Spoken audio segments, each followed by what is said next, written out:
Zeny amreo ako ny fampelezakevitra zay narahantsika tao anatin'ireny sary ireny fa hotoizantsika kosa ny fampalalam-baovao atsika nisy ny fisian'ny fangatana fametrahampialan'ny filoham-pirenena sy ny fitsipapitokisana ny gouvernemanta no tanterahany solombavambaoka tao anatin'ny fivoriana ara-potoana voalohany anteny meram-pirenena manoloana izany indrindra dia nanambarany heviny ny avy eo anivon'ny lidera Fanilo tamin'ny alalan'ny sekretariat général fa raha anatin'ny solombavambaoka ny fanatanterahana izany. Manoloana ny fisian'ny fangatana fametrahampialan'ny filoham-pirenena sy ny fitsipaham-pitokisana ny gouvernemanta tanterahan'ny solombavambaoka tao anatin'ny fivoriana ara-potoana voalohany ny anteny meram-pirenena dia nitondra ny toerany ny antoko leader Fanilo. Raha anatin'ny solombavambaoka ny fanatanterahana ireny ny sekretariat général ny leader Fanilo. Fa nisavorovoro ny fiaina politika teto Madagasikara nandritra ny fotoana ireny. Tsara marihana fa tsy ny leader ihany fa nisy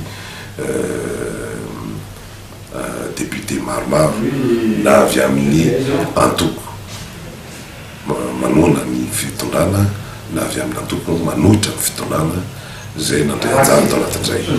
Ino zahay fa raha tokantrano eo anatin'ny antemeram-pirenena ny tena ady hevitra tao anatin'iny motion samy motion iny.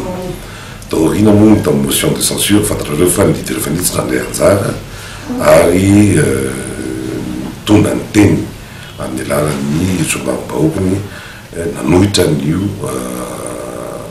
fanonganana gouvernement io. Ka raha ny teny manontany ianao moa hoe nisy kotana avy eo anivon'ny leader Fanilo tsy toko fa kosa araka ny antoko rehetrarehetra dia misy samy manana mety manana heritreritra amin'ny fomba fitantanana ny fitanaovana ny fanaovana politika. Kanefa ny zavatra hitantsika dia ny anankiray ny teny filamatra no mety leader hatramin'izay dia hoe tsy hitsangan'olona fa hitsangan-kevitra. Zay zavatra izay dia midika zavatra maro ao anatin'izay dia afaka manamafy zay fa aorinana programa zay hoentiny tarihan'ny président république no tokony hitambatra reo tsy hoe mpanotsaina fa reo député ary izany majorité zany tokony tsy mandidina olona fa mandidina programa an'asa. Ka aoka tsy adinitsika fa leader Fanilo tao anatin'ny propagande premier sy deuxième tour nandray anjara tao amin'ny famakafakafana io programa io ka mazava ho azy fa orina ny programa io leader Fanilo.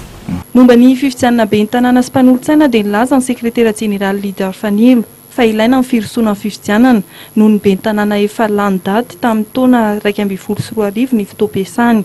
Be ny tanàna 4,000 ary mpanolontsaina 2,000 no atolotry ny leader Fanilo amin'ny fifidianana izay ho toto-saina ny 13 volana Jolay 2024 ho avy izao.